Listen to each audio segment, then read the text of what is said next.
Meet Starla, the rainbow unicorn. I'm going to tell you all about making her today. I'm May, and this is May's Crochets. I'm a beginner crocheter sharing my learning to crochet journey, and today I'm going to tell you all about my experience making my biggest plushie yet. We're calling her Starla, the rainbow unicorn. Look at her. She doesn't even fit in the screen.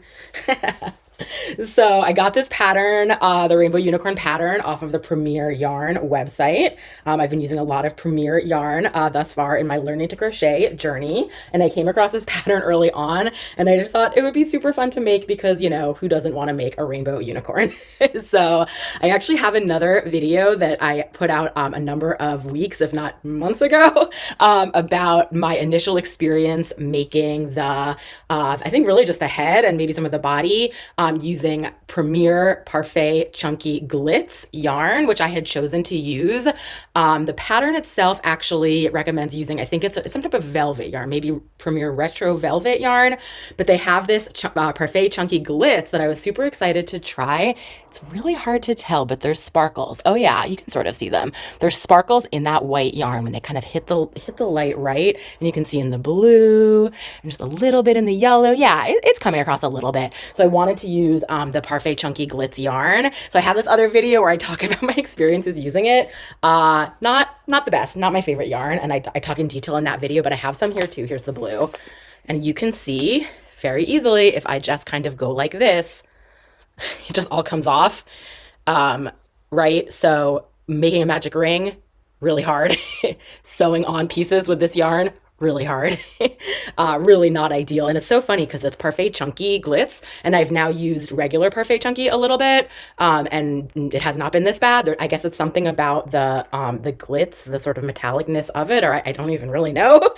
Something about it must be changing it. I know like the Parfait Chunky has its moments, but this is like really bad. So I probably won't be using this yarn again in the future, but I had, I started my rainbow unicorn and I had to finish her, so I did.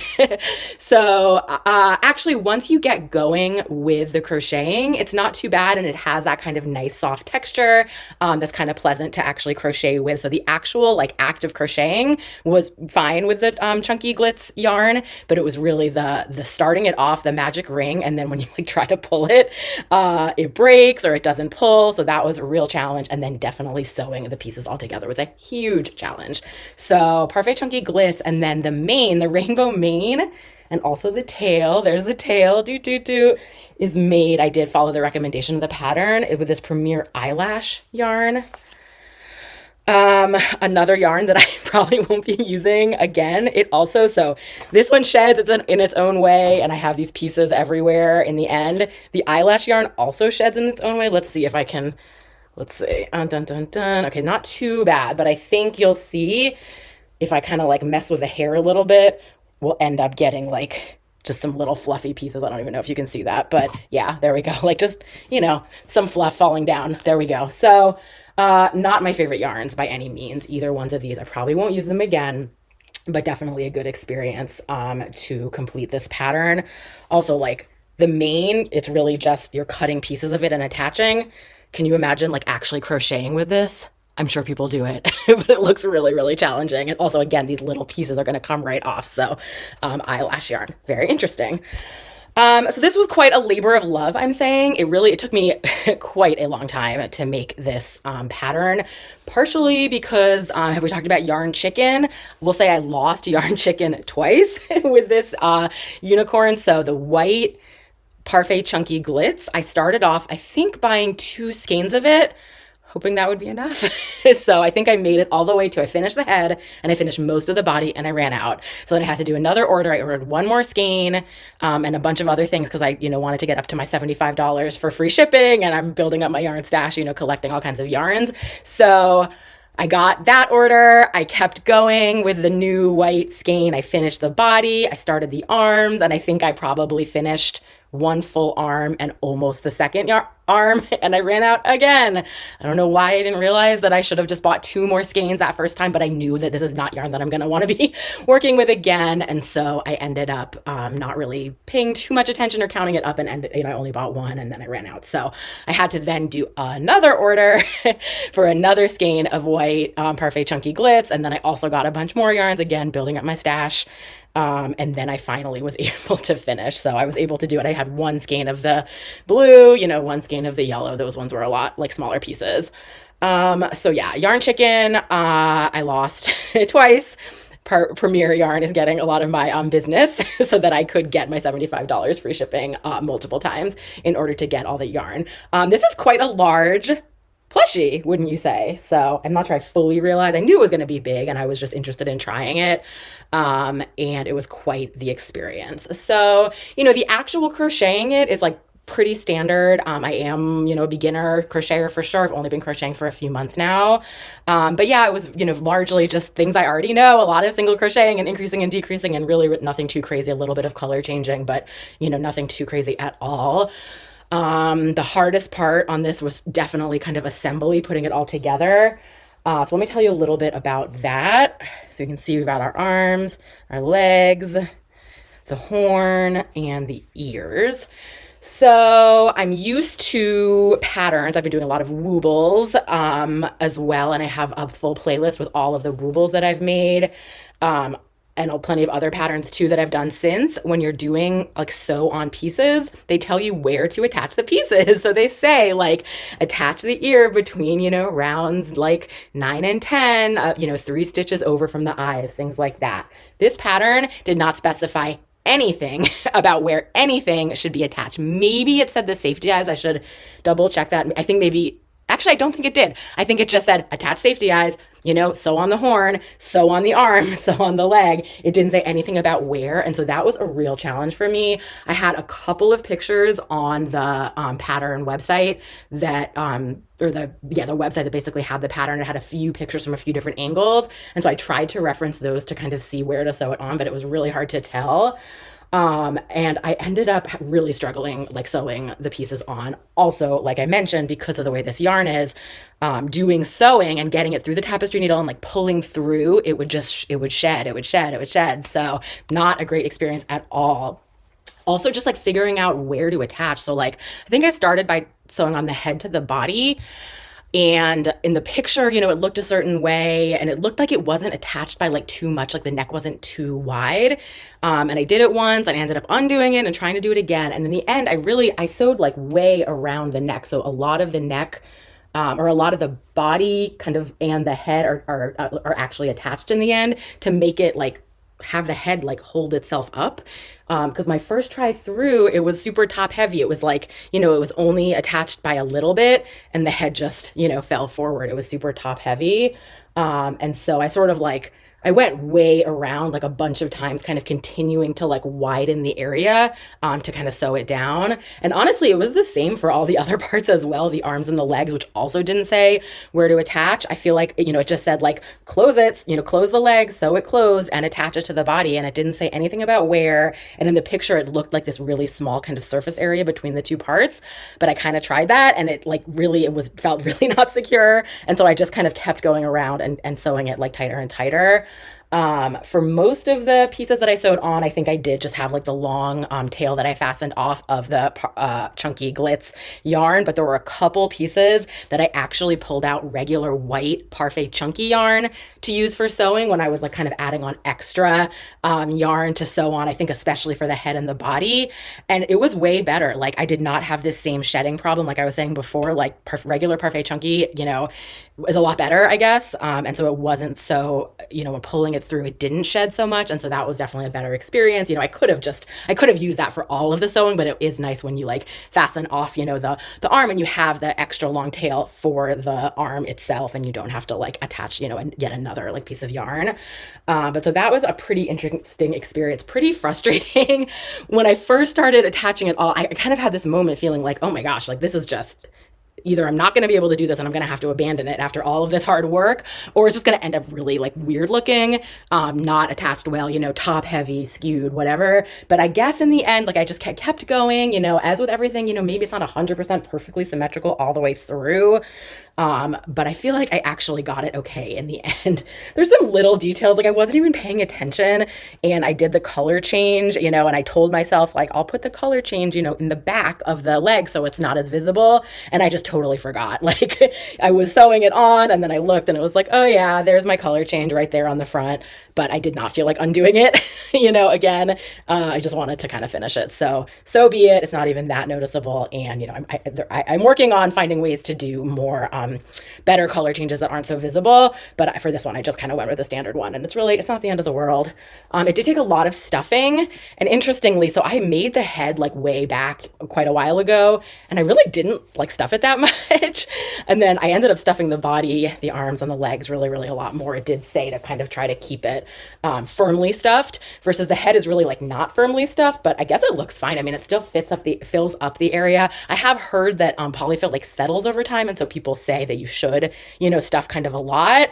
And I assume that's not what's going on here, that it's only been a couple, maybe months or, some number of weeks, and it's not like the polyfill on the head has like really lost its shape or lost some of its volume in this quick a time frame. And it's really just that I didn't actually stuff it that much, but it still looks fine. And it makes sense that the body should be like much more firm, and especially the legs. I had heard various things like for doll making and things that I tried to follow about that you don't necessarily want to stuff the arms too much, especially the upper part of the arms, because you don't want them to like stick out. And so I kind of followed that. I stuffed it, but I did not stuff it too firmly up, especially up top. And I feel like they came out well. It's a little different like a human doll, and it's got like longer, kind of thicker arms, being a unicorn. But I feel like that part came out okay. And another thing that I didn't end up doing, but that I could see doing for the future, I've heard people talk about when you have a neck and you have a head on a body, that you often end up with kind of that floppiness that I was talking about, or it like falls to the side, and that you can put in the neck, you can put like felt or maybe even like cardboard, something more solid that will help it keep the neck shape and hold the head up. So I wonder, actually, I ended up sewing, really like a quite large surface area between the head and the body, like I was saying before. But I wonder if I had put in like cardboard or felt. I don't actually have any felt, but maybe I should get some. But even just like some cardboard or something else more like sturdy, if that would have helped the case of like keeping the head kind of held up on top. I could sort of see that being a thing too. Let's see what else. Yeah, the ears were fine. Again, it didn't give a lot of details, and in the picture it almost looked like they were like curved in, which you can kind of do. They're not stuffed. They said not to stuff them, so you can kind of like give it a little bit of shape, but then it kind of loses its shape. But that came out okay.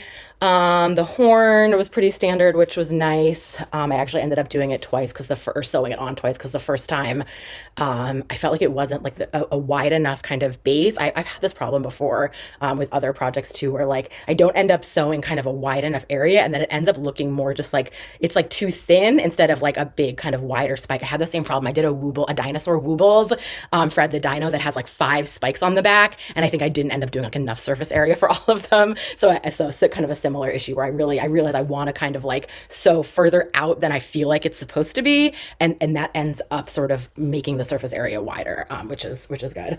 And last up was, adding the mane and the tail. So at first I had no idea what they were talking about in the pattern, but eventually I figured it out. So it talked about adding the different colors of the eyelash yarn like fringe.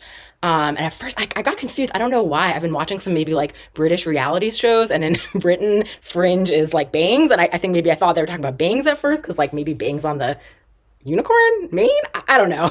But no, it's just fringe, like fringe on a scarf, where like there's like some pieces that are like tassels, like there's some pieces that are kind of down. So once I figured that out, I was able to look up some videos and different things about how to actually attach fringe.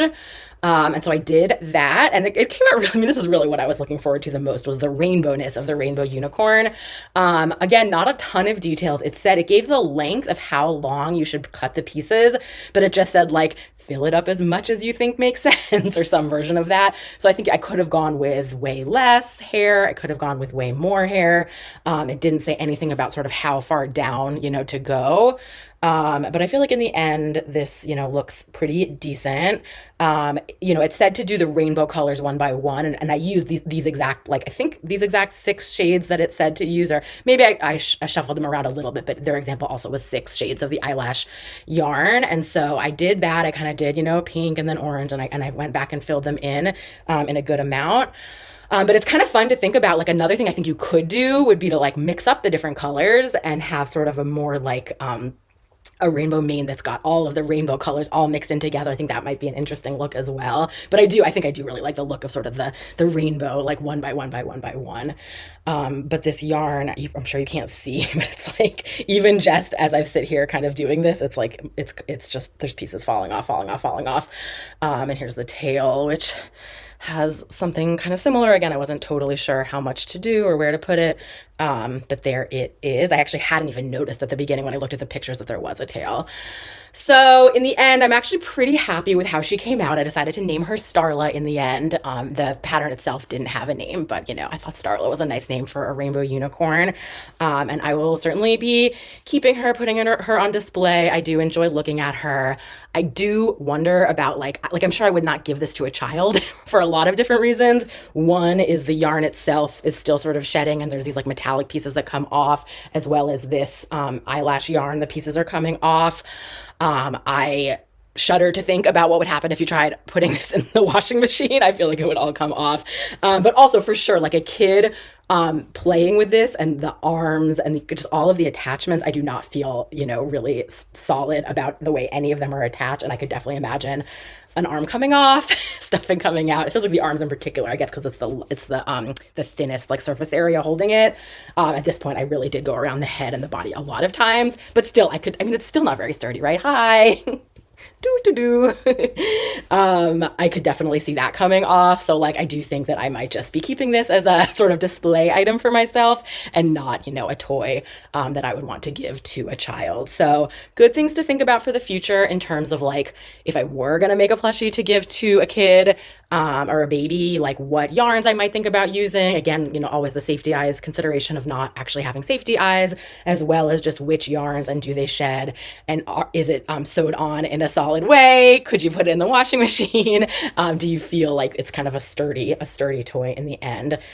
I will, again, probably not be using these yarns ever again. I don't know if I'll ever make this pattern again, maybe with different yarns. Could be interesting. I actually saw a smaller version of a rainbow unicorn. I just saw like on Instagram the other day, and it had sort of a similar look with the rainbow mane, but it was just using more like regular yarn. It actually looked great, and it was like, I'm sure it would not have any of these same issues with sort of the shedding. It was just like normal kind of strands of like red yarn, orange yarn, yellow yarn, and it looked really good. So maybe in the future I will make another rainbow unicorn of a different variety, but maybe not this one. But I will link to the pattern for sure below in the description if you want to take a look.